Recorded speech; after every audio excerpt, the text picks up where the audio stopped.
الله تعالى وبركاته.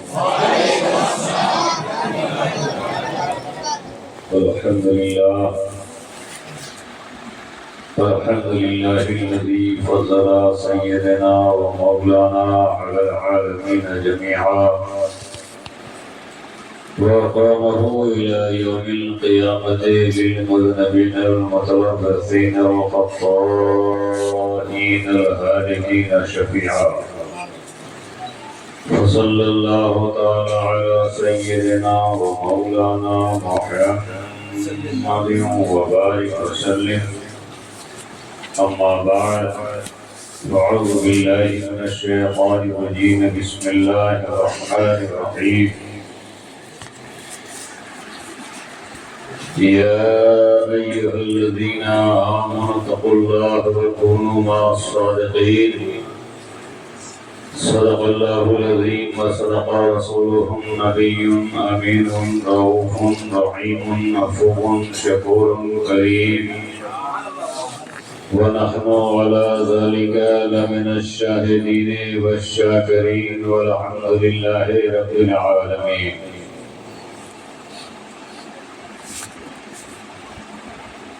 مجدد میت حاضرہ معید ملت طاہرہ امام اہل سنت دریائے کنز و کرامت شان ولایت سرکار اعلی حضرت.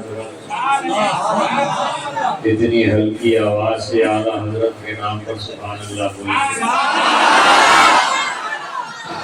ماشاء اللہ. آج لگ رہا ہے سید صاحب بالکل یہ تر و تازہ کھا پی کر کے آئے، کھاتے پیتے گھر کے ہیں اور بالکل شکم سیر ہو کر کے آئے ہیں. کیسے بولتے ہیں اعلیٰ حضرت کے نام پہ سبحان اللہ؟ ہاتھ کو سمیٹ کے بولتے ہیں یا اٹھا کے بولتے ہیں؟ ہاتھ کو اٹھا کے ہی بولتے ہیں یا ہاتھوں کو لہرا کے بھی بول لیتے ہیں؟ ماشاء اللہ ماشاء اللہ ماشاء اللہ. اللہ سلامت رکھے. جس نے اعلیٰ حضرت کے نام پر خوشی ظاہر کر دی وہ جنت میں جائے گا.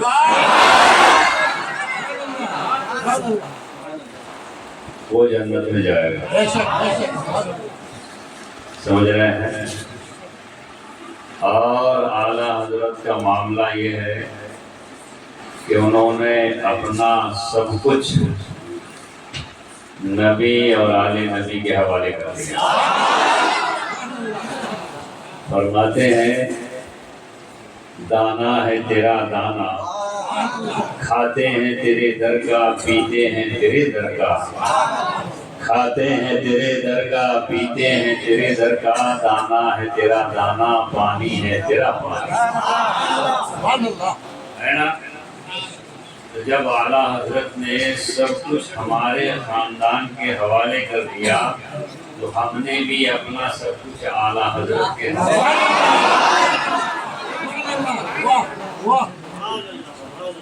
اس لیے جب اعلیٰ حضرت کا نام آئے تو سبحان اللہ اور الحمدللہ ضرور کہا کیجیے. سمجھ میں آ رہی ہے بات؟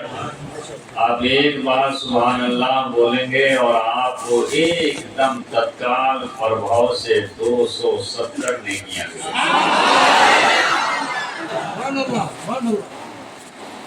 اس میں کوئی کٹوتی نہیں، کوئی کٹوتی نہیں. ایک دم کھٹ. ATM سمجھتے ہیں ڈالا اور نکالا، ہے نا؟ ویسی ایک بار سبحان اللہ کہا 270 نیکیاں. سمجھ گئے؟ ابھی آپ کو یہاں سے پورا دامن بھر کے لے کے جانا ہے. دل تو روشن ہے، چہرہ بھی روشن ہے، آنکھیں بھی نورانی ہیں اور لبوں سے پھول جھڑ رہے ہیں. اس لیے کہ آج جو آپ نام لے رہے ہیں وہ نبی اور آل نبی اور غلامان نبی کا لے رہے ہیں. وہ ہونٹ بہت مبارک ہیں، بڑے مسعود ہیں کہ جن ہونٹوں سے نبی کا نام لیا جائے. وہ آنکھ بڑی پیاری ہے، بڑی نورانی ہے کہ جن آنکھوں سے آل نبی کا دیدار کیا جائے۔ وہ آنکھ بہت مقدس ہے کہ جس مقدس آنکھ سے غلامان اور وارثان علوم نبی کا دیدار کیا ہے نا۔ اعلیٰ حضرت کے نام پہ آپ نے کیا کہا تھا؟ اتنی ہلکی آواز سنی، ہاتھ بھی اٹھے تھے آپ کے، چہرے بھی تھے آپ کے۔ تھوڑی دیر لہرا کے زمانے کو بتا دو تو آج بھی حسینی زندہ ہے۔ ہاتھ ہلاؤ، ہاتھ ہلاؤ۔ یہ بلہاری کے لوگ سید صاحب بہت سیدھے ہیں۔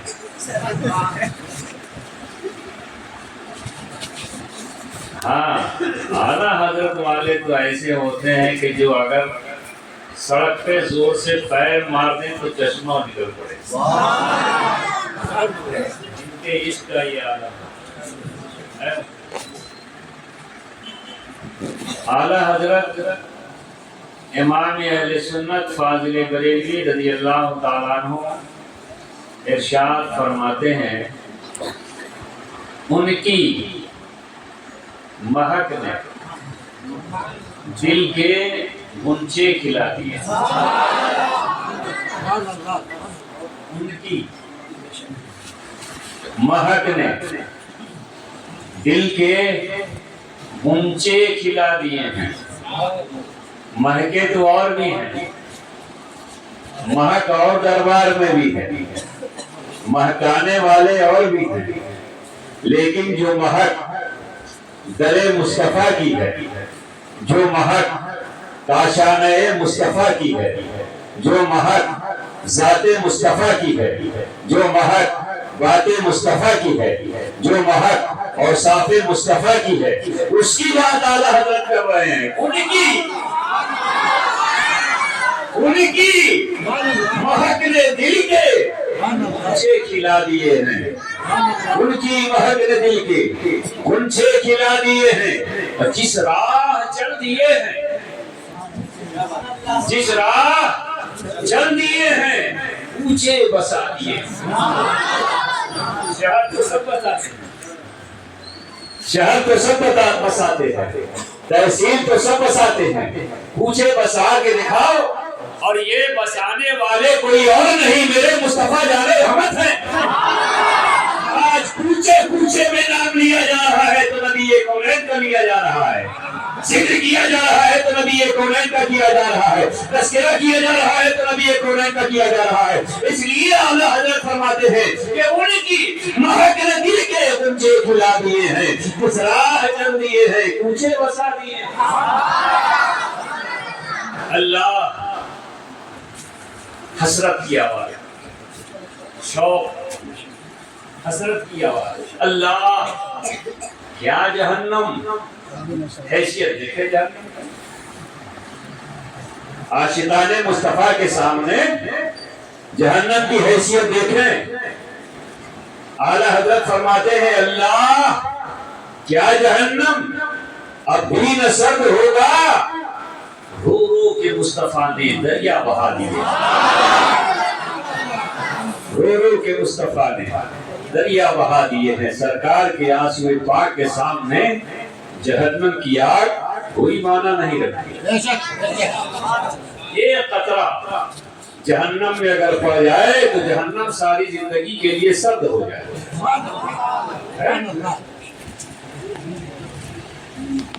حضرات،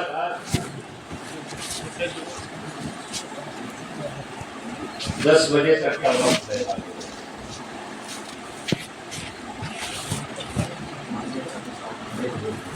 کوئی بات نہیں، جو باہر کھڑے ہیں ان کو اندر آنے دیجیے۔ آگے ہو جائیے۔ آپ لوگ جو بیٹھے ہیں وہ اور میرے قریب آ جائیے، اور سب لوگ میرے قریب آئیے، ہم بہت قریب سے دیکھیں گے۔ آپ آج یہاں دیکھ رہے ہیں نانا جان سرور کونین صلی اللہ تعالی وسلم کے وسیلے میں، وہاں بھی آپ کو ہم میدان محشر میں قریب ہی دیں گے۔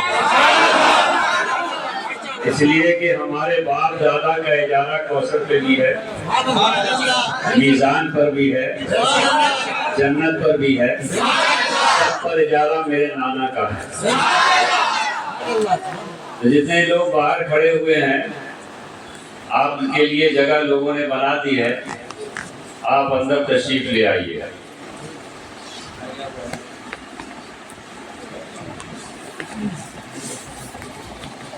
ضرور شریف پڑھ لیتے ہیں آپ لوگ۔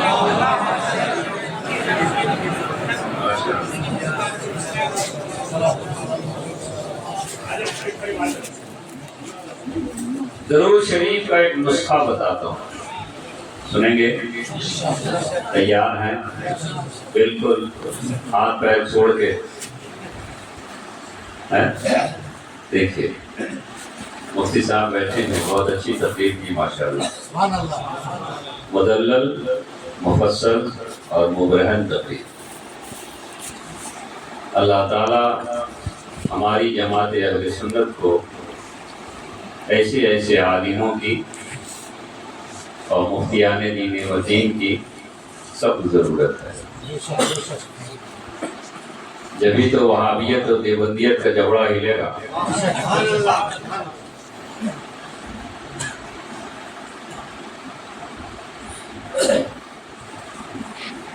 ایک بات میں بتاؤں آپ کو، ہم لوگوں میں تبلیغ کی کمی ہے، اور جو لوگ تبلیغ کے لیے نکلے ہیں وہ آدھے ادھورے ہیں، جو آدھے ادھورے ہیں، ماسٹر، بالسٹر، کلیکٹر، یہ کیا دین سکھائے؟ ایسے لوگ دین سکھانے نکلے۔ دین ملے گا تو مفتیان کرام کے قدموں سے لپٹ جاؤ، علماء کرام کا دامن تھام لو، سادات کرام کے قدموں کو بوسہ دے لو، تب تمہیں دین ملے گا۔ یہ ڈاکٹر جو 4 کتاب کا پڑھنے والا، ماسٹر جو میتھمیٹکس اور سائنس کا پڑھنے والا، یہ تمہیں دین نہیں سکھا سکتا، یہ سکھائے گا کم، بتائے گا زیادہ۔ لہذا ایسے لوگوں کے چکر میں مت پڑو، اور ہمیشہ اپنا دینی مسئلہ علماء کرام کی بارگاہ میں رکھو، یہ قرآن و سنت کی روشنی میں تمہارے الجھے ہوئے مسائل کو حل کریں گے۔ نماز کا مسئلہ ہو، عالم کے پاس جاؤ، زکوٰۃ کا مسئلہ ہو، عالم کے پاس جاؤ، روزے کا مسئلہ ہے، عالم کے پاس جاؤ، ہے نا؟ اپنے بھائی کے بٹوارے کا معاملہ ہے تو عالم کے پاس جاؤ، آپسی رشتہ داری میں نفاق کا معاملہ ہے تو عالم کے پاس جاؤ، اس لیے کہ ان کے پاس ہر ایک ایسا نسخہ ہے کہ وہ ایک نسخے سے تمہارا مسئلہ حل کرتے ہیں۔ اسلام ایک بہت وسیع و عریض دامن رکھتا ہے۔ دیکھیے، ہم اور آپ آدمی ہیں نا، آدمی ہیں، آدمی کیسے کرتا ہے؟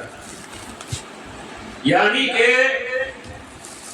ہم اپنی زبان سے کہتے ہیں اور یہ مانتے ہیں اور یہی حق ہے کہ ہم ابو البشر سیدنا آدم علیہ السلام کی اولاد ہیں۔ یہ بات مجھے یاد آیا، حضرت آدم علیہ السلام کی تخلیق کہاں ہوئی؟ جنت میں۔ بولیے، ارے ٹھیک بولو نا، کہاں ہوئی؟ جنت میں۔ تو جنت میں حضرت آدم علیہ السلام بنائے گئے، پیدا کیے گئے، روح بھی وہی ڈالی گئی، اور دنیا میں کہاں سے آئے؟ بولو نا بھائی، جنت سے آئے، ہے نا؟ تو حضرت آدم علیہ السلام کا گھر کہاں ہوا؟ زور سے بولو۔ اتنی ہلکی آواز میں ہم تو تقریر نہیں کر رہے ہیں۔ سید صاحب پتہ نہیں پراٹھا کھا لیا انہوں نے، آواز بیٹھی ہوئی ہے ان کی۔ کہاں سے آئے؟ زور سے بولو، جنت کے نام پہ ہاتھ اٹھاؤ۔ بہت خوشی کی بات بتانے جا رہا ہوں تمہیں۔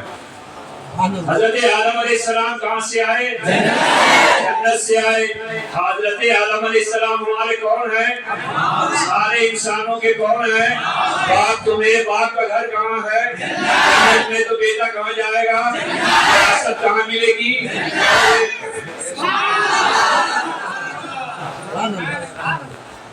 بولیے حضرت، ہے نا؟ اب آئیے اعلیٰ حضرت کی بارگاہ میں چلیں۔ اعلیٰ حضرت کیا کہتے ہیں؟ تجھ سے اور جنت سے کیا مطلب وہابی دور ہو؟ تجھ سے اور جنت سے کیا مطلب وہابی دور ہو؟ ہم رسول اللہ کے جنت، ہم رسول اللہ کے جنت، رسول اللہ کی جنت بنی کس کے صدقے؟ نبی کے صدقے۔ ہم آپ جنت میں جائیں گے تو کس کے صدقے؟ نبی کے صدقے۔ وہاں کی بہاریں ملیں گی تو کس کے صدقے؟ گھوڑے ملیں گے تو کس کے صدقے؟ میزبان ملیں گے تو کس کے صدقے؟ نبی کے صدقے۔ جنت کو بنایا اللہ نے نبی کے صدقے۔ پیدا حضرت آدم علیہ السلام کو جنت بنایا اللہ نے، حضرت آدم کو جنت میں۔ جب جنت میں اللہ تعالیٰ نے حضرت آدم علیہ السلام کو بنایا تو گھر حضرت آدم کا جنت ہوا، ہے نا؟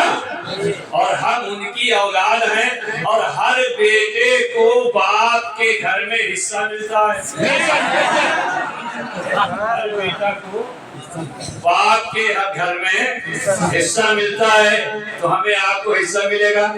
بولو بھائی، ملے گا یا نہیں ملے گا؟ حضرت آدم علیہ السلام کی اولاد ہے یا نہیں ہے؟ حضرت آدم علیہ السلام جنت سے آئے۔ اب رہی بات یہ کہ جنت سے آئے کیوں؟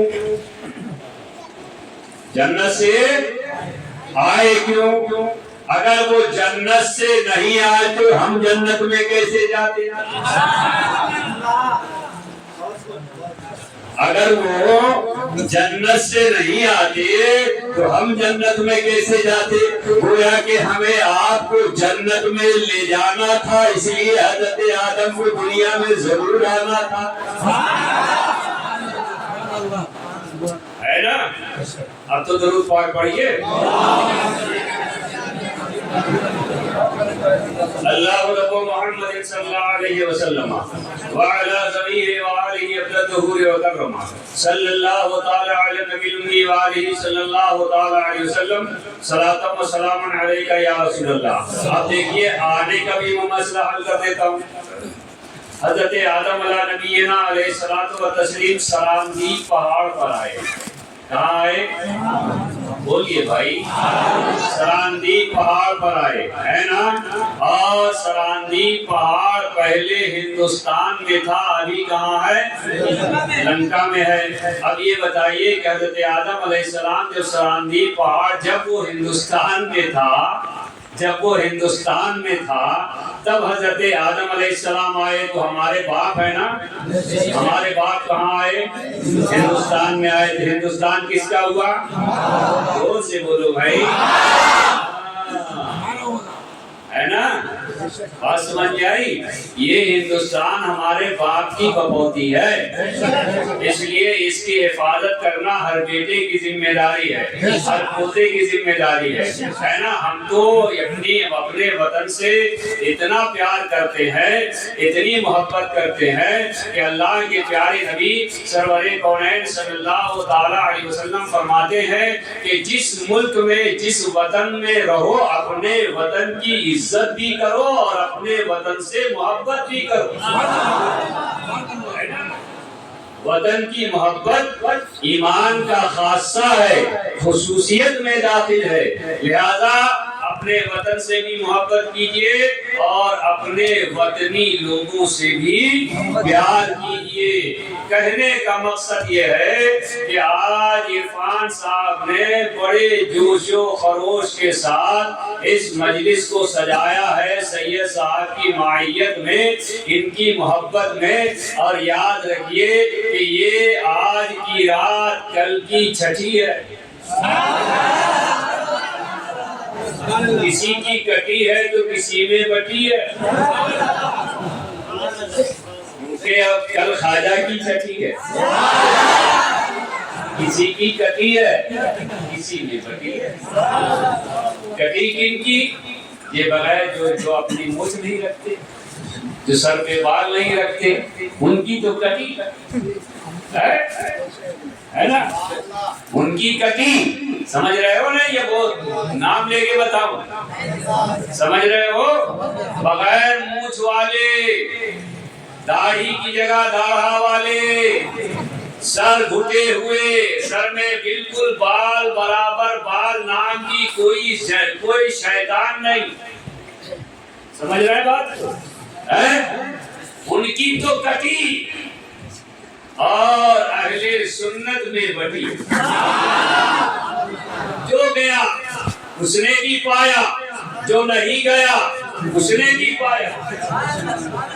آج بلہاری والے کل اجمیر معلیٰ میں نہیں ہوں گے، لیکن جو گئے ہیں وہ بھی پیپ لے کر کے آئیں گے۔ اور آج اگر ہم نہیں گئے ہیں، بلہاری میں رہ رہے ہیں، خواجہ غریب نواز کی عقیدت میں، ان کی محبت میں، ان کی چاہت میں ہم نے جلسے کو سجایا ہے، سارے لوگوں کو بلایا ہے۔ خواجہ غریب نواز جیسے اجمیر والوں کو دیکھ رہے ہیں، ویسے ہی آج بلہاری والوں کو بھی دیکھ رہے ہیں۔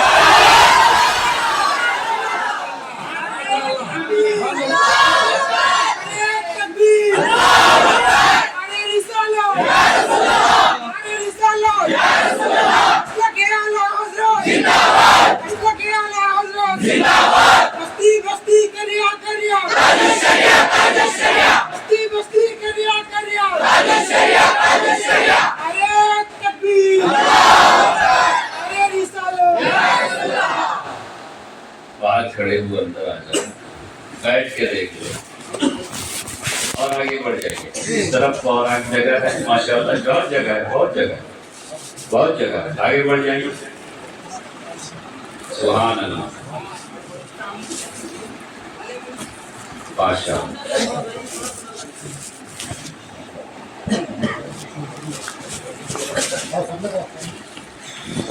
نبی اور آل نبی کی بارگاہ میں ایک مرتبہ اور درود پاک پڑھی۔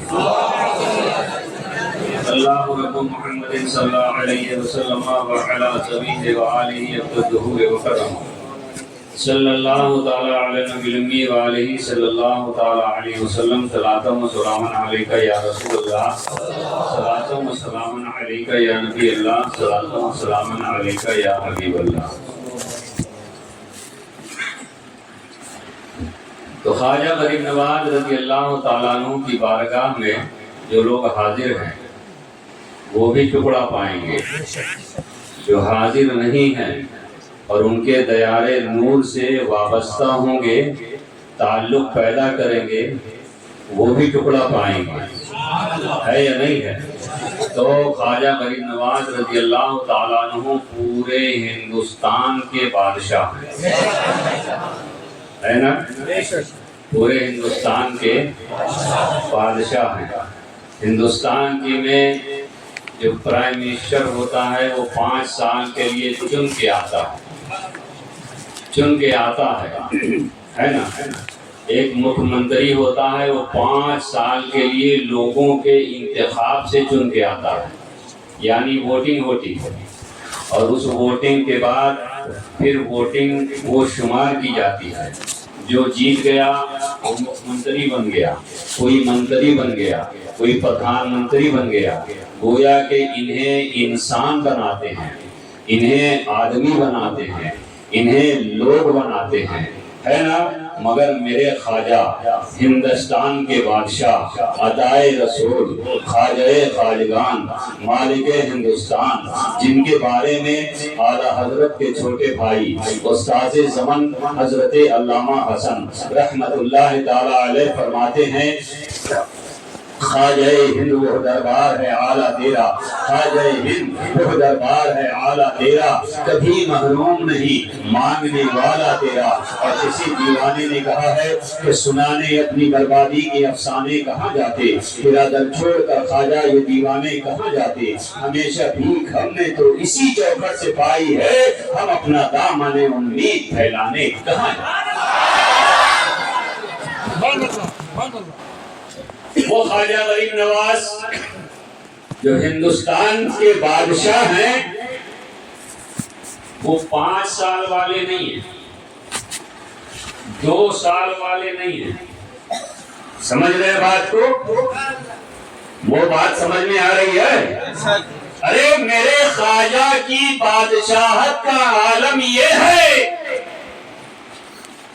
کہ میرے خواجہ کو بادشاہ نے کسی دنیا دار نے نہیں بنایا، محبوب پروردگار نے بنایا ہے. ساری کرسیاں ہل سکتی ہیں مگر میرے خواجہ کی کرسی جمی تھی جمی رہے گی. ان کی بادشاہت کو زوال نہیں آئے گا، ان کی بادشاہت کو خطرہ لاحق نہیں ہوگا، اس لیے کہ انہیں بادشاہ بنانے والے کوئی اور نہیں، محبوب دو جہاں علیہ تحیت و ثنا جناب محمد رسول اللہ صلی اللہ تعالی علیہ وسلم. دیکھو میرے پیارے، قصہ تو بہت طویل ہے. خواجہ غریب نواز جب پیدا ہوئے ہے نا، سجزی ایک جگہ ہے، سجزی، اس کو بدل کے لوگوں نے سنجر کر دیا، اصل نام اس کا سجزی. سمجھ رہے ہیں؟ ہاں. اور یہ سجزی جو ہے یہ ایک علاقہ گاؤں ٹائپ کا، کوئی بہت بڑا شہر نہیں ہے، قریہ نہیں ہے، بہت بیکورڈ علاقہ. وہاں خواجہ غریب نواز کی ولادت باکرامت ہوئی. ولادت سے پہلے سنو، ان کی والدہ ماہ نور علیہ الرحمہ فرماتی ہیں کہ جب میرا نکاح ہوا تو نکاح کے بعد جب میں اس گھر میں آئی تو میرا دل نہیں لگ رہا تھا، بار بار دل چاہتا تھا کہ میں اپنے میکے جاؤں اور وہی رہوں. لیکن جب میرا بیٹا معین الدین اپنے باپ کے سلب سے میری شکم میں منتقل ہوا، اسی رات سے مجھے ایسا لگنے لگا کہ اب میں رہوں گی تو یہی اسی گھر میں، مروں گی تو اسی گھر میں. پہلی کرامت کہ خواجہ غریب نواز اپنی ماں کے شکم میں آتے ہی ماں کے دل کو، دنیا کو بدل دیا، ان کے خیالات کو تبدیل کر دیا. اس کے بعد فرماتی ہیں کہ میرا بیٹا، میرا خواجہ، میرا معین الدین جب میرے شکم میں آیا اور میں تلاوت کرنا جب بھول جاتی تھی، کاموں میں لگ جاتی تھی، تو میرا بیٹا میری شکم سے قرآن کی تلاوت کرتا تھا.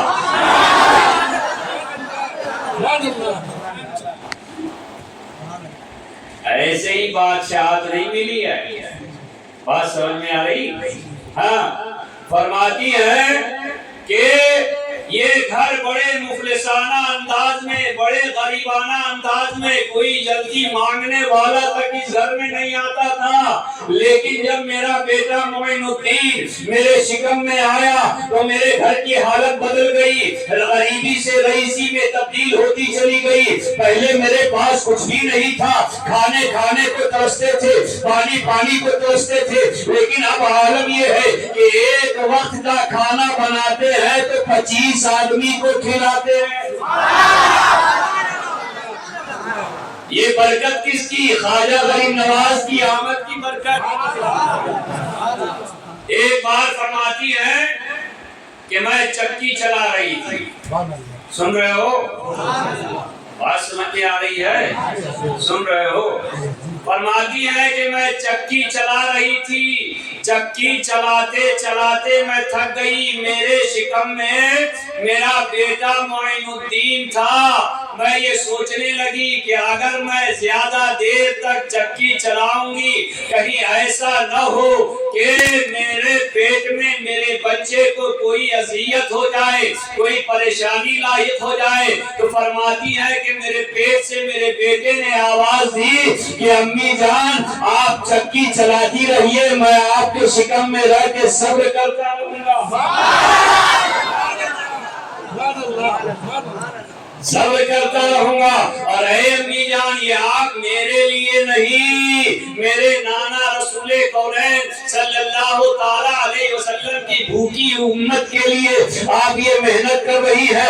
اے امی جان، آپ کی طاقت ہوگی، میری روحانیت ہوگی۔ فرماتی ہے کہ ایک بوری پوری بھری ہوئی جو کی ہم نے پیس دی، ہمیں پتہ ہی نہیں چلا کہ کب ہم چکی چلا رہے تھے اور کب ہماری وہ گیہوں پس گئی۔ آٹا پس کے تیار، یہ ہے کرامت خواجہ غریب نواز۔ عطائے رسول سرکار خواجہ غریب نواز رضی اللہ تعالیٰ عنہ کہ والد گرامی کا وصال ہو گیا، تقریباً 15 یا 16 سال کی ان کی عمر تھی تبھی۔ روایتیں الگ الگ ہیں، تاریخ الگ الگ ہے۔ سرکار خواجہ غریب نواز رضی اللہ تعالیٰ عنہ کی تاریخ ولادت میں بڑے اختلافات ہیں۔ کسی نے کچھ لکھا، کسی نے کچھ لکھا، کسی نے کچھ لکھا۔ جب ہمیں بھی صحیح نہیں معلوم ہے تو ہم بھی کیوں بتائیں؟ کیا صحیح ہے؟ ہم کون سے اختلاف کو موضوع مانیں، کس اختلاف کو، کس تحریر کو ہم صحیح مانیں، ہے نا؟ ہاں، یہ خواجہ پاک کی جو چھٹی ہے، یہ چھٹی مسلم ہے، یہ چھٹی مسلم ہے، اس میں کوئی اختلاف نہیں۔ سمجھ رہے ہیں بات کو؟ بہرحال عطائے رسول سرکار خواجہ غریب نواز رضی اللہ تعالیٰ عنہ جب دنیا میں تشریف لائے تو ان کی والدہ حضرت ماہ نور رضی اللہ تعالیٰ عنہ فرماتی ہیں کہ ایک شخص میرے گھر میں آیا اور آنے کے بعد ایک تھال دے گیا، تھال دے گیا اور کہنے لگا کہ لو مبارک ہو، تمہارے گھر میں اللہ کا ولی آیا ہے۔ وہ کہنے لگی کہ مجھے اس سے پہلے علم نہیں ہوا، مجھے تو علم جب ہوا کہ جب میرا بیٹا دنیا میں آیا اور آنے کے بعد جب اس کے آواز میرے کانوں میں سرایت کی تب ہمیں پتا چلا کہ ہاں ہمارے گھر میں کسی بچے کی ولادت ہوئی ہے۔ کہتی ہے کہ درد نام کی کوئی چیز نہیں، پریشانی نام کی کوئی چیز نہیں، بے چینی نام کی کوئی چیز نہیں۔ جب میرے بیٹا معین الدین میرے شکم میں تھا اور عورتوں کو تکلیفیں ہوا کرتی تھی، مجھے آج تک کوئی تکلیف ہی نہیں ہوئی۔ میرے عزیز، یہ ہے خواجہ غریب نواز۔ جب ان کے والد کا وصال ہوا تو ان کے پاس ایک چھوٹا سا باغ پنچکی تھی، سمجھے؟ اور اسی کو دیکھنے کے لیے مدرسے بھی نہیں گئے، پڑھائی بھی حاصل نہیں کی، کبھی مدرسے پڑھنے کے لیے نہیں گئے۔ 16 سال کی عمر ہو گئی تو اپنا باغ سنبھالنے کے لیے گئے، پنچکی سنبھالنے کے لیے گئے۔ جب پنچکی سنبھالنے کے لیے گئے تو وہاں سے ایک بزرگ کا گزر ہوا۔ سے بولو، بزرگوں کا نام سن کے بھی تمہیں 270 نیکی نہیں چاہیے؟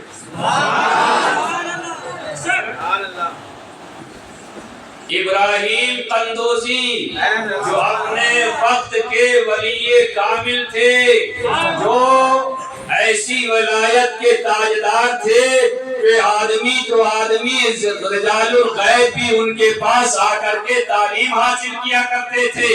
حضرت ابراہیم قندوزی جب ان کا ادھر سے گزر ہوا، دیکھا کہ ایک بہت ہی خوبصورت اور نورانی چہرے والا بچہ باغ میں رہ کر کے باغ کی خدمت کر رہا ہے، تو ان کے چہرے کو دیکھ کر کے حضرت ابراہیم قندوزی کا دل اس کی طرف کھنچنے لگا۔ کھنچتے کھنچتے وہ اس بارگاہ خواجہ غریب نواز تک پہنچے اور پہنچنے کے بعد بڑی پیار سے خواجہ غریب نواز کو دیکھا، اور دیکھنے کے بعد حضرت خواجہ غریب نواز نے فرمایا کہ بیٹھیے تشریف رکھیے۔ وہ جیسے ہی بیٹھے خواجہ غریب نواز اپنی پنجکی سے پانی نکال کے لائے، اپنے باغ سے انگور کا خوشہ توڑا، توڑنے کے بعد وہاں پیش کیا، پیش کرنے کے بعد کہا کہ حضرت اسے تناول فرما لیجئے، یہ پانی ہے پی لیجئے، یہ انگور ہے کھا لیجئے۔ حضرت ابراہیم قندوزی نے نہ پانی پیا نہ انگور کے خوشے میں سے کوئی انگور کا دانہ کھایا، بلکہ اپنی ڈبیا میں سے تھیلے میں سے ایک پان نکالا۔ کیا نکالا؟ دور سے بولو، کیا نکالا؟ پان نکالا۔ پان کو حضرت ابراہیم قندوزی نے اپنے منہ میں ڈالا، منہ میں ڈال کے اسے خوب دانت سے رگڑا اور رگڑ کے چبا کر کے پھر اسے نکالا، اور نکالنے کے بعد عطائے رسول خواجہ خواجگان مالک ہندوستان حضور سیدنا سرکار خواجہ غریب نواز قدس سرہ الرحمان کے منہ میں دے دیا، منہ میں دے دیا۔ ادھر خواجہ غریب نواز کے منہ میں جیسے ہی حضرت ابراہیم قندوزی کے منہ کا چبایا ہوا پان گیا، پورے جسم میں لہر پھیل گئی،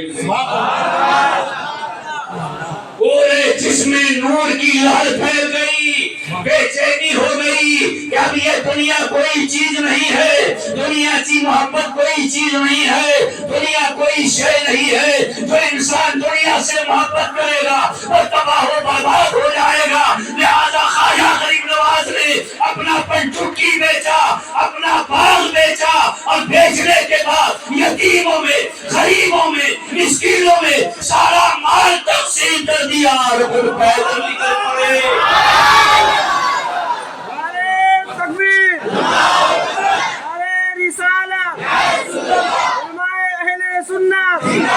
مسلک اعلی حضرت مسلک اعلی حضرت تاج الشریعہ تاج الشریعہ علم قدریہ علم قدریہ بستی بستی خریا خریا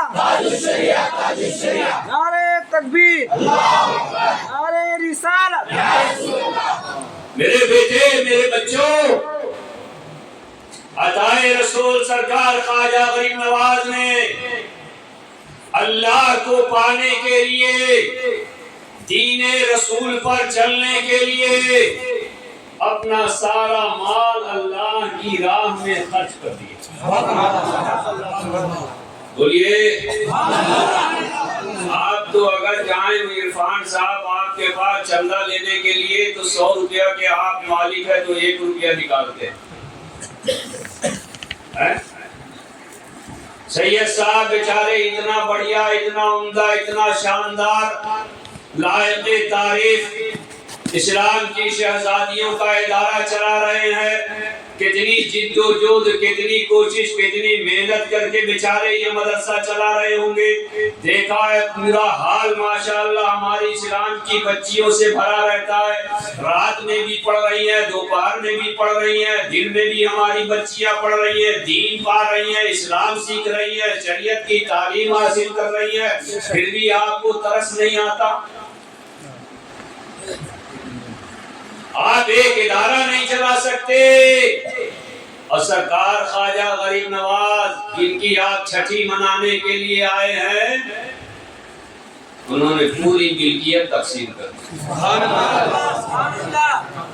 پوری ملکیت، کچھ بچا کے نہیں کرتے کہ کہاں جاؤں گا، سفر کروں گا، سفر میں کیا کھاؤں گا، کیا پیوں گا، کیا ملے گا، کوئی دے گا نہیں دے گا، کس سے مانگوں گا، کچھ پرواہ نہیں۔ حضرت خواجہ غریب نواز نے یہ سمجھ لیا کہ پیدا کرنے والا خدا ہے تو رزق بھی وہی دے گا، جس کی عبادت کروں گا پیٹ بھی وہی بھرے گا، جس سے میں روحانیت طلب کروں گا روح میں طاقت وہی عطا کرے گا، ہے نا؟ کتنا پختہ یقین، کتنا مضبوط رشتہ تھا سرکار خواجہ غریب نواز کا۔ ایک ہمارا رشتہ ہے، اگر 200 روپے کما لیے مولانا عرفان صاحب کو یا سید صاحب کو اس میں سے 5 روپے دے دیے تو دن بھر سوچنے لگا یا اللہ پہلے 200 روپے تھے اب تو 195 ہی رہ گئے ہیں. کفے افسوس ملے گا. سمجھ میں آ رہی بات؟ کفے افسوس ہی ملے گا. حالانکہ میرے پیارے جو دین کی راہ میں تم مال خرچ کرتے ہو اللہ تبارک و تعالی تمہیں دنیا میں بھی اس کا بدلہ دے گا اور آخرت میں بھی تمہیں اس میں سے حصہ ملے گا. مدرسے چل رہے ہیں سید صاحب کے عرفان صاحب کے ان کے مدرسے چلاؤ اور اپنا مال اس خرچ میں ملاؤ. 1 روپیہ بھی اگر تمہارا قبول ہو گیا نا تو وہی 1 روپیہ تمہیں جنت میں جانے کے لیے کافی ہے.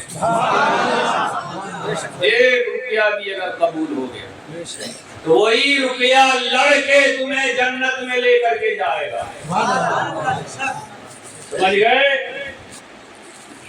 بڑی محنت کر رہے ہیں یہ لوگ. کس کے لیے؟ اپنے بچوں کے لیے، اپنی بیوی کے لیے، اپنے خاندان کے لیے یا پوری سماج کے لیے؟ پورے سماج کی بھلائی چاہ رہے ہیں نا، پورے سماج کے وقار کو بلند کرنا چاہ رہے ہیں. یہاں کا ماحول اچھا ہو جائے، یہاں کا کلچر اچھا ہو جائے. ہماری بچیاں جب نکلے تو پتہ یہ چلے کہ ہاں فلاں کی بیٹی جا رہی ہے، فلاں کی بیوی جا رہی ہے، فلاں کی بہو جا رہی ہے. اتنی عفت مآب ہے، اتنی عزت دار ہے، اتنی پردہ نشی ہے. دنیا کہے گی کہ ہاں بیٹی کو دیکھا تو فلاں کی بیٹی کو دیکھا، بہو کو دیکھا تو فلاں کی بہو کو دیکھا، بیوی کو دیکھا تو فلاں کی بہو کو دیکھا، بیوی کو دیکھا. اے میرے پیارے ایسی وہ عورت ہے، عورت نہیں بلکہ خاتون جنت کی پرور پھڑکو نظر آتی ہے، خاتون جنت کی قمیص نظر آتی ہے، خاتون جنت کی خادمہ نظر آتی ہے. جب علم سیکھے گی تو گھر میں بھی علم کا نور پھیلائے گی. اپنی بچیوں کو دین ضرور دینا. دین سمجھ رہے ہیں؟ ہاں میں زیادہ آپ کو ادھر ادھر نہیں موضوع پہ رہوں گا. فاتح رسول سرکار خواجہ غریب نواز رضی اللہ تعالی عنہ ان کے سلسلے کے ایک بزرگ حضرت ابو اسحاق، کیا نام ہے؟ حضرت ابو اسحاق چشتی ہے نا. اسی سے یہ سلسلہ چشتی کہلایا، اسی سے یہ سلسلہ چشتی کہلایا.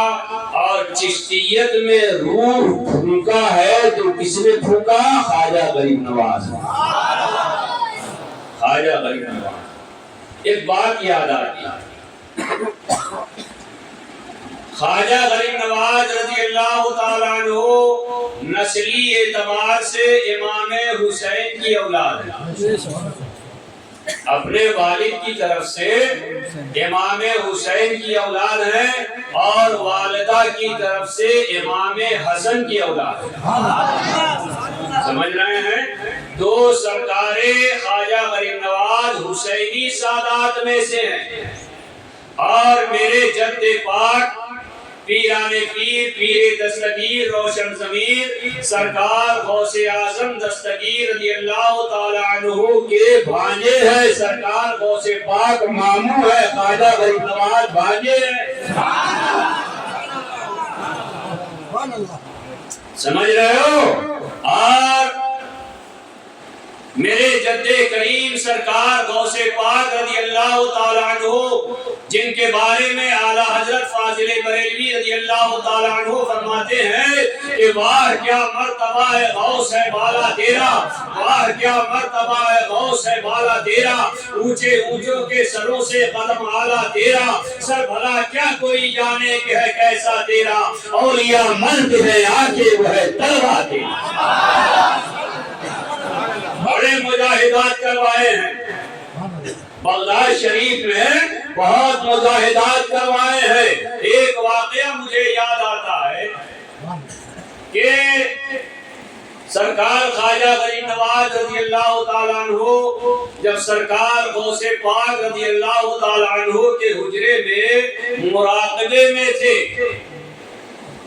مجاہدہ کر رہے تھے، وظیفے پہ لگایا گیا تھا، سمجھ رہے؟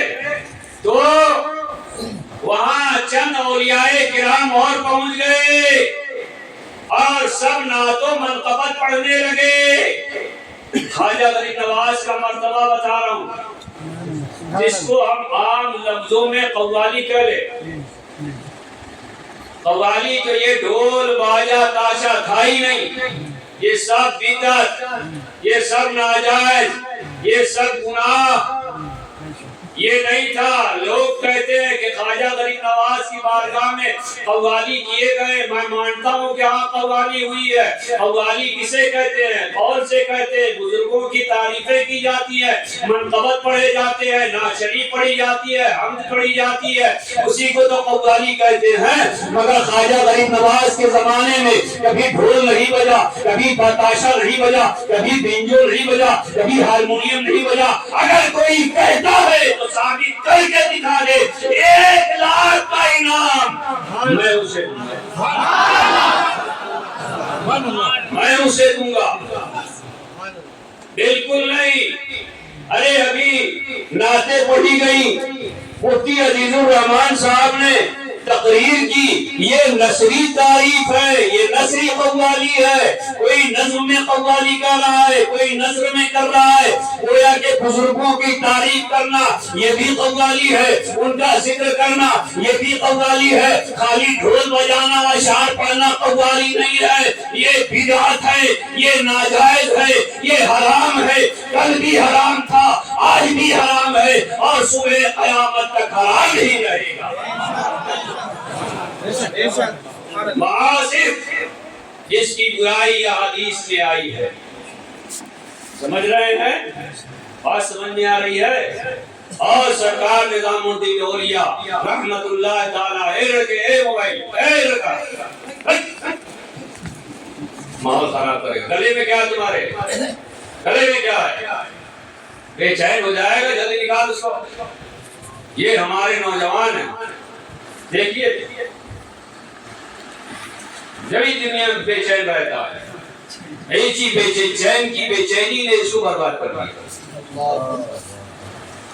کس چیز کے ہاتھ میں دھاگا ہے کاٹو تو جلدی سے، جس چیز کے ہاتھ میں دھاگا ہے جلدی کاٹ دو، ورنہ سمجھ لو اگر میں دعا کر سکتا ہوں تو اس کے ساتھ بل بھی لگا سکتا ہوں۔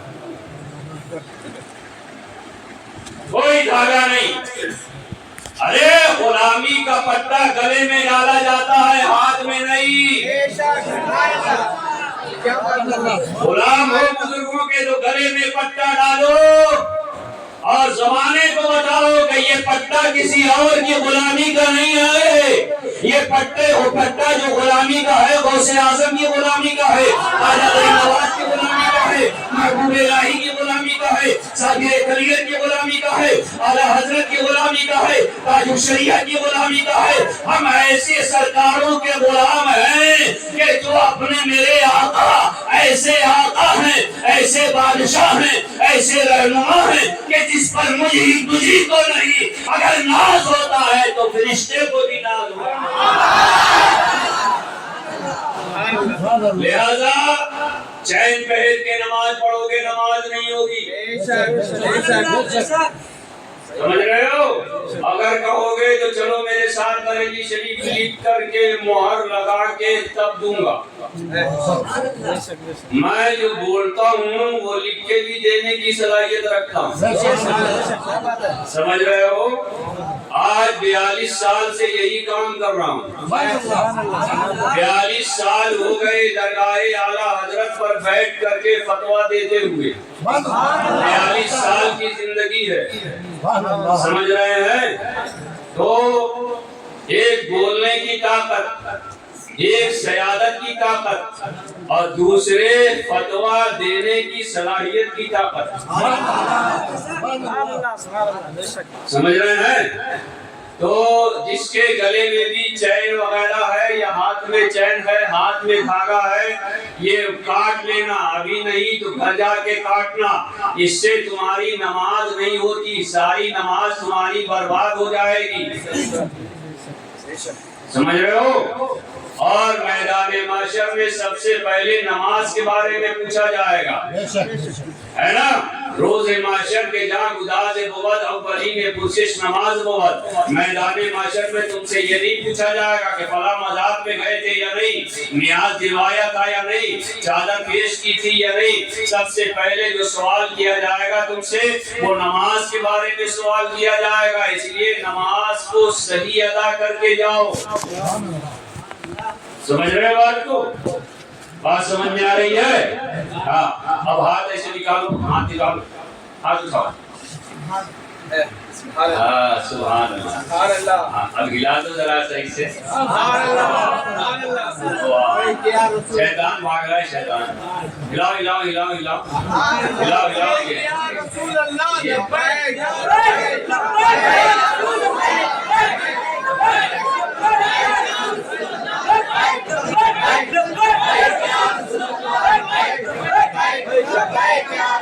بات پہلا دے لیا تم نے، پہلا دے لیا۔ ایک بات بتاؤ، لبیک یا رسول اللہ، یا رسول اللہ میں حاضر ہوں۔ مفتی صاحب یہ تو مطلب ہے، یہ تمہاری نظر میں کوئی اور معنی انگریزی نکالا تم لوگ ہے؟ لبیک یا رسول اللہ یعنی یا رسول اللہ میں حاضر ہوں۔ ایک بات بتاؤ بالکل انصاف سے، یہاں نعرہ لگا رہے ہو جھوٹا یا سچا؟ سچا نعرہ ہے؟ کون کون سچا نعرہ لگا رہا ہے؟ ابھی امتحان لیتا ہوں، دیکھو آگے والوں نے اٹھایا۔ بالکل صحیح بتاؤ، کس نے دل سے یہ نعرہ لگایا؟ تم نے نہیں لگایا؟ ارے ہاتھ تو اٹھاؤ، ہاتھ تو اٹھا دو۔ نعرہ لگایا نا بھائی، لبیک یا رسول اللہ۔ اچھا، یہ نعرہ تمہیں یاد ہے، اور حی علی الصلاۃ حی علی الفلاح کی صدا یاد ہے؟ تو خالی لبیک یا رسول اللہ کہہ کے جنت میں جاؤ گے، اور حی علی الصلاۃ حی علی الفلاح پہ کون جائے گا؟ مسجد میں کون پڑھے گا جماعت سے نماز؟ صفیں کس کے لیے بچھائی گئی ہیں؟ مسجد کس کے لیے بنائی گئی ہے؟ اتنی خوبصورت مسجد جہاں ایسیاں لگی ہوئی ہیں، وہ ایسیاں کس کے لیے لگی ہیں؟ تمہارے لیے نا۔ تو خالی جلسوں میں جا کر کے لبیک یا رسول اللہ کا نعرہ لگا کے جنت میں چلے جاؤ گے؟ اگر لگانا ہی ہے تو پہلے حی علی الصلاۃ حی علی الفلاح کی آواز پر لبیک کہتے ہوئے مسجد میں حاضر ہو جاؤ، اپنے امام کی اقتداء میں نماز ادا کرو، اور پھر آ کر کے کہو لبیک یا رسول اللہ۔ تب مزہ آئے گا، اور اس لفظ میں تمہاری طاقت پیدا ہو۔ سمجھ رہے ہو؟ خالی لبیک یا رسول اللہ کہہ لینے سے تمہاری غلامی ثابت نہیں ہوگی، غلام بن کر کے بھی دکھانا پڑے گا، ہے نا؟ اتنا سب کچھ ہو رہا ہے، تم کچھ کر رہے ہو؟ کبھی تم نے کہا فجر کی نماز میں اٹھ کر کے اذان ہو گئی ہے، چلو بھائیو الصلاۃ خیر من النوم، نماز نیند سے بہتر ہے، ہم بھی اٹھ گئے ہیں تم بھی اٹھ جاؤ؟ کبھی گئے جا کر کے ادھر تو فجر کی نماز امام نے جیسی سلام پھیرا وہ بھاگا؟ ایسا لگ رہا ہے کہ امام صاحب سلام میں اگر روک لیں گے تو اس کا ٹکٹ ٹوٹ جائے گا، اتنی جلدی بھاگتے ہے نا؟ ارے نماز بھی ضروری ہے، اور نماز کو قبول کرانے کے لیے سلام بھی ضروری ہے۔ نماز اللہ کے لیے، سلام رسول اللہ کے لیے، سمجھ رہے ہیں؟ نماز کے لانے والے میرے نبی ہیں، تو جب نماز لائے ہیں میرے نبی تو قبول بھی کرائیں گے میرے نبی، اس لیے نماز کے بعد ہم سلام پڑھتے ہیں۔ بعضوں کو مرچیں لگے یا ڈنڈے چلنے لگے، ہمیں اس سے کیا مطلب؟ ہم تو کل بھی پڑھتے تھے، آج بھی پڑھتے ہیں، جب تک زندہ رہیں گے تب تک پڑھیں گے، اور قبر میں جب ہم جائیں گے تو قبر میں بھی پڑھیں گے۔ وہاں تو تیرے پاس کا اجارہ نہیں چلے گا، ہے نا؟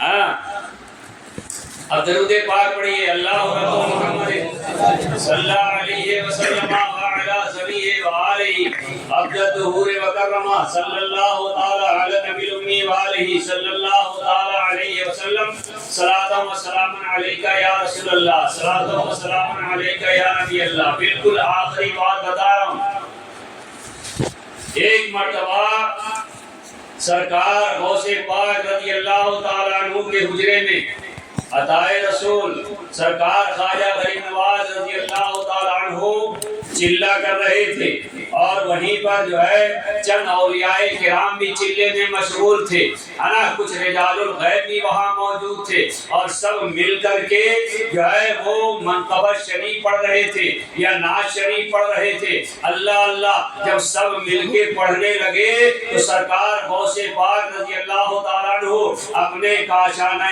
پاک کے حجرے پاک کے خانقاہ شریف کے باہر ایک ڈنڈا لیے ہوئے زمین پہ زور دے رہے ہیں، خوب طاقت سے ڈنڈے کو زمین سے لگا رہے ہیں، خوب طاقت سے، اسے ایسا لگ رہا ہے کہ کوئی چیز زمین سے باہر آ رہی ہے، اور سرکار غوث اعظم اپنے عصا کے ذریعے سے، اپنے ڈنڈے کے ذریعے سے اسے روک رہے ہیں۔ اتنے میں سرکار غوث پاک رضی اللہ تعالیٰ عنہ پسینے پسینے ہو جاتے ہیں، پورا لباس منور ان کا پسینے سے بھر جاتا ہے۔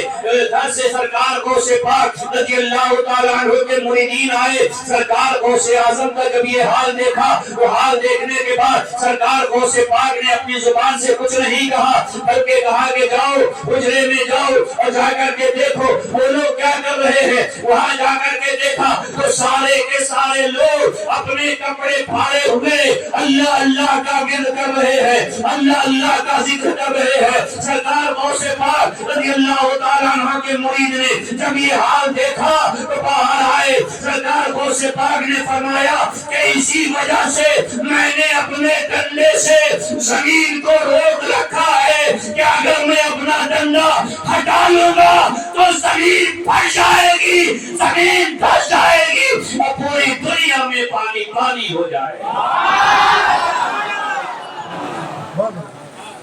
میں نے روک رکھا ہے، میں نے روک رکھا ہے۔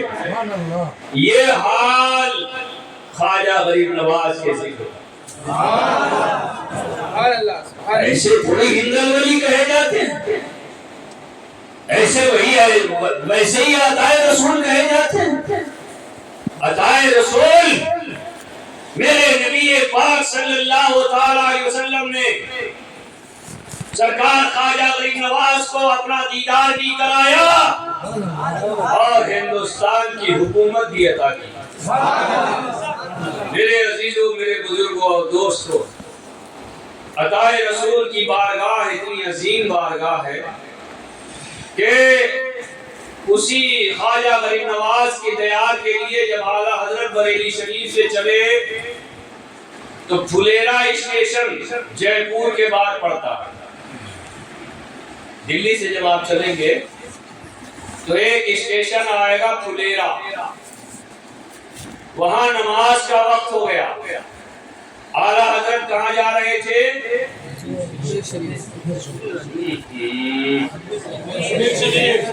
زور سے بولو، کہاں جا رہے تھے؟ اجمیر میں کون ہے؟ وہاں کیا ہوتا ہے؟ حاضری دی جاتی ہے۔ کیا ہوتا ہے؟ حاضری دی جاتی ہے، پھول پیش کیا جاتا ہے، نذر پیش کیا جاتا ہے، یاد کیا جاتا ہے۔ ان کے وسیلے سے اللہ سے ہم اپنی حاجت کی دعا کرتے ہیں، ہے نا؟ قرآن کریم میں اللہ تعالیٰ نے فرمایا وَابْتَغُوا إِلَيْهِ الْوَسِيلَةَ وجاہدوا فی سبیل اللہ، یعنی اللہ سے کے لیے تک پہنچنے کے لیے وسیلہ تلاش کرو اور اللہ کی راہ میں جہاد کرو۔ جہاد کا نام تلوار اٹھانا نہیں ہے، بھالے چلانا نہیں ہے۔ جہاد کا اصلی مطلب یہ ہے کہ اپنے نفس سے جہاد کرو، اپنی خواہش سے جہاد کرو۔ اگر تمہارا دل چاہ رہا ہے کہ میں پراٹھا کھاؤں تو اپنے نفس کو مارو، سوکھی روٹی کھاؤ۔ اگر تمہارا دل چاہ رہا ہے کہ میں شربت پیوں تو شربت سے دل کو مارو، ٹھنڈا پانی پیو۔ اسی کا نام جہاد ہے۔ جہاد کا غلط ڈیفینیشن لوگوں نے بھر دیا ہے۔ جہاد کا مطلب یہ نہیں ہے تمہارا دل چاہ رہا بریانی کھانے کو، سمجھ رہے ہو، تو بریانی کھانے سے نفس کو مارو، سادہ چاول کھا لو، یہ جہاد ہے، نفس سے جہاد ہے۔ دل یہ چاہ رہا ہے کہ ضرب برق لباس پہنوں، مت پہنو، پھٹا پہن لو، پہلا لگا پہن لو، یہ نفس سے جہاد ہے نا؟ اسی کو جہاد بولتے ہیں۔ بات سمجھ میں آ رہی ہے؟ ہاں، تو بزرگوں سے واسطہ رکھیے، بزرگوں سے تعلق رکھیے، اور ہمارے خواجہ غریب نواز نماز پڑھ کے ایسے اللہ کے مقرب بندے ہو گئے کہ اللہ تعالیٰ نے فرمایا کہ الا ان اولیاء اللہ لا خوف علیہم ولا هم یحزنون، کہ اللہ کے ولیوں کو نہ کوئی خوف ہے نہ کوئی غم۔ اگر غم ہوتا یا ڈر ہوتا تو عطائے رسول چند ساتھیوں کے ساتھ خواجہ غریب نواز اجمیر نہ جاتے، ہے نا؟ بے خوف تھے تبھی تو گئے۔ اعلیٰ حضرت حاضری کے لیے اجمیر معلیٰ جا رہے ہیں۔ کہاں جا رہے ہیں؟ اجمیر معلیٰ جا رہے ہیں۔ راستے میں پھلیرا اسٹیشن پہنچتا ہے، پڑتا ہے، وہاں ٹرین رک جاتی ہے، نماز کا وقت ہوتا ہے۔ اعلیٰ حضرت قادری بریلوی رضی اللہ تعالیٰ عنہ ٹرین سے اترتے ہیں اور اترنے کے بعد مصلی بچھاتے ہیں، نماز پڑھنا شروع کر دیتے ہیں۔ یہ بات میں بتاؤں، زمین کا بنانے والا کون ہے؟ آسمان کا بنانے والا کون ہے؟ سورج کا پیدا کرنے والا کون ہے؟ چاند کی تخلیق کرنے والا کون ہے؟ ہوا کا چلانے والا کون ہے؟ اور حمل کون ہے؟ اللہ کے دور سے بولو گئی، اللہ کے بندے۔ ہمارا پیدا کرنے والا کون ہے؟ روزی دینے والا کون ہے؟ عزت دینے والا کون ہے؟ جان دینے والا کون ہے؟ مال دینے والا کون؟ اللہ اللہ کرو، تمہارے دل میں نور پیدا ہوگا۔ کسی اور ایسی بولو، زور سے بولو، اور بلند آواز سے، اور بلند آواز زور سے بولو، ایسے دل صاف ہوتا ہے، دل میں نورانیت پیدا ہوتی ہے۔ جتنا اللہ اللہ کرو گے اتنا دل میں نور پیدا ہوگا، کدورت نکلے گا، بغض نکلے گا، حسد نکلے گا، دل میں صرف اللہ ہی اللہ کی یاد پیدا ہو جائے گی تمہارے۔ بولے تمہارے پیدا کرنے والا کون ہے؟ عزت کا دینے والا کون ہے؟ دولت کا دینے والا کون ہے؟ دولت کا دینے والا کون ہے؟ مال کا دینے والا کون ہے؟ ابو ہاشم کا دینے والا کون ہے؟ اللہ۔ زمین کا بنانے والا اللہ، آسمان کا بنانے والا اللہ، ہوا کا چلانے والا اللہ، سب کا مالک اللہ۔ ہم کیا ہیں؟ اللہ کے بندے ہیں۔ میرا رب کون ہے؟ اللہ ہے۔ میرا معبود کون ہے؟ اللہ ہے۔ سب کچھ اللہ ہے، ہم اللہ کے بندے ہیں، اللہ کی بنائی ہوئی زمین پر رہتے ہیں، اللہ کی بنائی ہوئی زمین پر رہتے ہیں۔ نماز پڑھتے ہیں تو کیا آسمان میں جاتے ہیں نماز پڑھنے؟ ہوا میں گم ہوتے ہیں، پیڑ پہ چڑھ کے پڑھتے ہیں، زمین پہ پڑھتے ہیں نا، اور یہ سمجھ کے پڑھتے ہیں کہ ہم اللہ کے بندے ہیں اور زمین بنائی ہوئی سے بولو اللہ کی ہے۔ تو اعلیٰ حضرت نے اللہ کی بنائی ہوئی زمین پر نماز پڑھنے کے لیے اترے۔ اگرچہ اس کا نام اسٹیشن رکھا گیا تو نام تو آپ کچھ بھی رکھ دو، زمین تو اللہ کی ہے، حکومت اللہ کی ہے، طاقت اللہ کی ہے، ثروت اللہ کی ہے، ادارہ اللہ کا ہے نا؟ رب اگر چاہے تو ایک سیکنڈ میں بڑے سے بڑے اسٹیشن کو اڑا سکتا ہے۔ ارے رب تو رب، ایک پٹنہ میں اسٹیشن ہے، بالکل اسٹیشن کے بالکل بیچوں بیچ میں اللہ کے ولی کا ایک مزار ہے۔ سمجھ رہے بات کو؟ اب ذرا سا وہ بھی سن لو، دیر تو نہیں ہو رہی ہے؟ بالکل بیچوں بیچ میں مزار ہے۔ یہ ریلوے والے بار بار کوشش کرتے ہیں کہ ادھر سے پٹری نکالوں، ادھر سے لائن نکالوں، رات صبح سے لے کر کے شام تک محنت کرتے ہیں، اور شام کو جب گھر آتے ہیں، صبح کو جب جاتے ہیں تو کوئی پٹری ادھر، کوئی لائن ادھر۔ یہ تو اللہ والوں کا عالم ہے۔ رب اگر چاہے تو کوئی اسٹیشن کہیں بنا لو، ادھر سے ادھر، ادھر سے ادھر، اس کو بدلنے میں دیر لگے گی؟ ارے وہی تو سب کا مالک ہے، وہی سب کا خالق ہے، وہی سب کا رازق ہے، وہی عزت دینے والا ہے، وہی دولت دینے والا ہے۔ لہذا اعلیٰ حضرت اترے پھلیرا اسٹیشن پر اور نماز ادا کی۔ نماز ابھی ادا نہیں کی کہ ڈرائیور نے ہارن بجا دیا، سارے یاتری، سارے سواری ٹرین میں چڑھ گئے۔ ادھر اعلیٰ حضرت نماز پڑھ رہے ہیں، اعلیٰ حضرت نماز پڑھ رہے ہیں، انہیں فکر ہی نہیں ہے ٹرین جانے والی ہے۔ سمجھ رہے بات کو؟ طاقت دیکھو اللہ والوں کی طاقت، کہ ان کی طاقت، ان کی حکومت کہاں کہاں ہے۔ بار بار ہارن پہ ہارن دے رہا ہے، بار بار ٹرین چلانے کی کوشش کر رہا ہے، مگر ہارن بج رہا ہے، سارے اس کے فنکشن کام کر رہے ہیں، مگر ٹرین کا پہیہ ہل نہیں رہا ہے۔ اس کا محبت، اس کا محبت،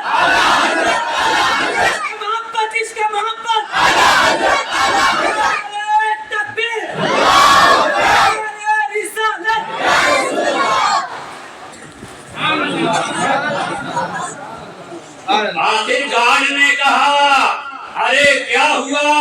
بولے بہت کوشش کر رہا ہوں چلانے کی، ہارن بجانے کی، کوئی کمی بھی نظر نہیں آ رہی ہے، کوئی دشواری بھی نظر نہیں آ رہی ہے، سامنے بھی کچھ نہیں ہے، پیچھے بھی کچھ نہیں ہے۔ تو اس گارڈ نے کہا کہ ارے نادان سن، دیکھ اللہ کا کوئی بندہ اللہ کی عبادت کر رہا ہے، اللہ کی بارگاہ میں سجدہ ریز ہو رہا ہے، جب تک وہ نماز نہیں پڑھ لے گا، نماز پوری نہیں ہو جائے گی، تب تک ٹرین تمہاری نہیں چلے گی۔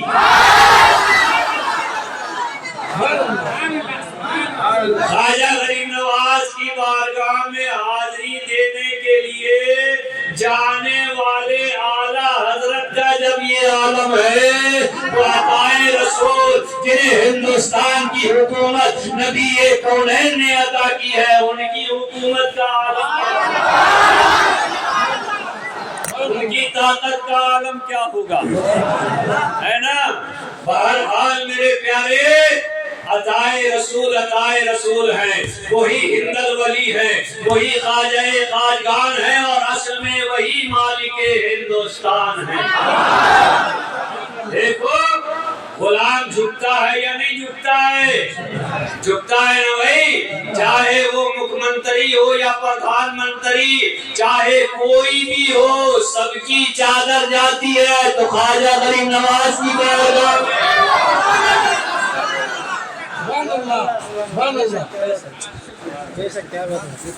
سمجھ گئے؟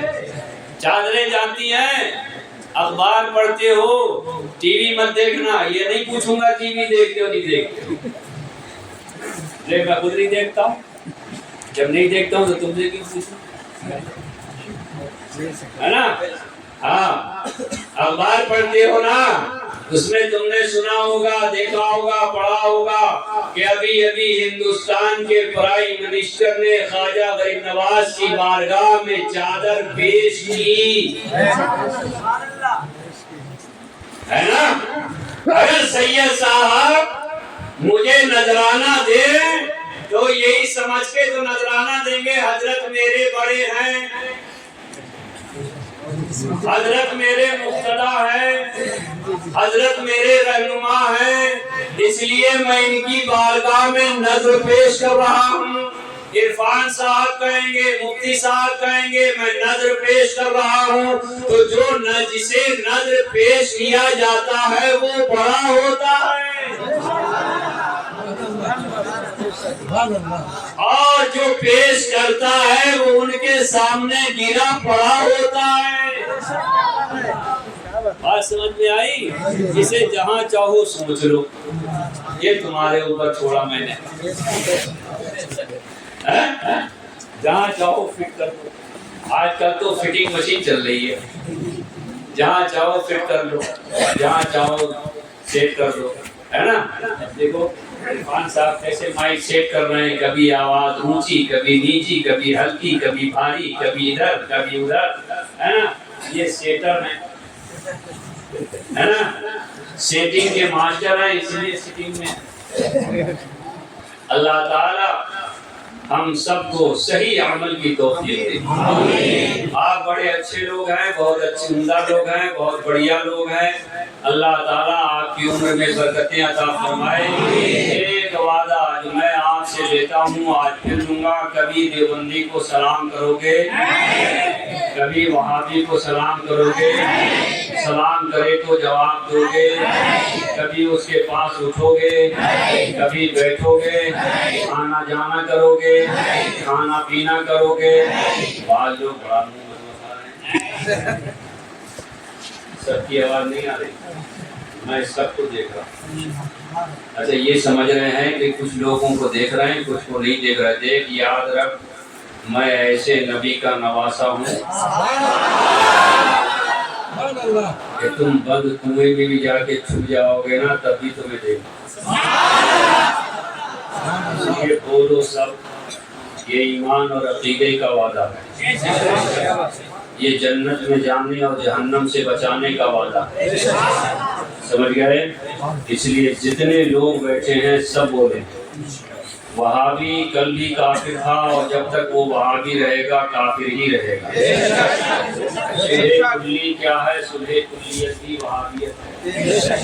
صلح کلی کا مطلب کیا ہوتا ہے کہ تم بھی اچھے اور تم بھی اچھے، تم بھی بڑھیا اور تم بھی بڑھیا، ہے نا۔ تو جب اس کو بڑھیا کہہ دیا تو وہ گیا، اس کو بڑھیا کہہ دیا۔ بات عقائد خبیثہ کے معلوم ہونے کے اگر کسی وہابی کو سنی کہہ دیا یا اس کے عقیدے کو اچھا کہہ دیا تو وہ بھی وہی ہو گیا، سمجھ رہے ہو۔ صلح کلی اسی کو دیکھا ہے، چھوڑو رہنے دو جان دو، کیا ہوتا ہے کیا رہتا ہے، آ رہا ہے نماز پڑھنے اللہ اللہ کرنے، مارو لات نکالو باہر۔ مسجد تمہارے لیے ہے، مسجد بنائی سنیوں نے، مسجد بنائے سنیوں کے لیے، نماز پڑھیں گے سنی، امام رہے گا سنی، وہابی کی ایسی کی تیسی، تمہارا تو کچھ ہے ہی نہیں اس میں۔ اور اگر کسی نے کسی وہابی سے چندہ لے لیا تو اس چندہ کے لینے والے پر فرض ہے کہ تم اپنی جیب سے اس چندہ کو واپس کرو۔ پبلک کا پیسہ نہیں دو گے، تم پبلک سے چندہ وصول کر کے نہیں دو گے، تم نے لیا ہے، تم اپنی جیب سے واپس کرو، تاوان تم دو گے، یہ پبلک نہیں دے گی۔ لہذا سنی بناؤ صدر، سنی بناؤ سیکریٹری، سنی بناؤ خزانچی، کسی سنی مسجد کا کوئی وہابی، کوئی دیوبندی، کوئی ٹرسٹی نہیں بن سکتا، سمجھ گئے؟ بات سمجھ میں آ رہی ہے؟ ہاں، اس پہ پابندی لگانا ہوگا، تب کہیں جا کر کے تم دین کا کام بے لوث بے جھجک کر سکتے۔ ٹھیک ہے؟